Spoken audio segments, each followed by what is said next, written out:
जावरिया सरगोदा नून league के उम्मीदवार सुबह असम्बली हल्का PPSC मियां सैफुर रहमान अपने सपोर्टरान और नून लीगी शख्सियात के हमरा एसी ऑफिस शाहपुर पहुंचे और अपने कागजात नामजदगी जमा करवाए।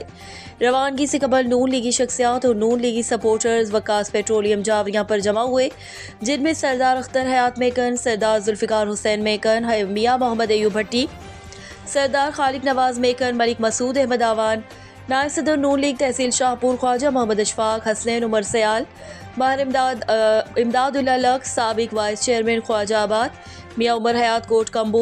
राजा मोहम्मद असलम, महर उमर दराज ककीवाला, महर जफ़र हयात जावरी, महर जफ़र अब्बास जावरी, मलिक सिकंदर हयात आवान, मुफ्ती मतीउर रहमान फारूकी,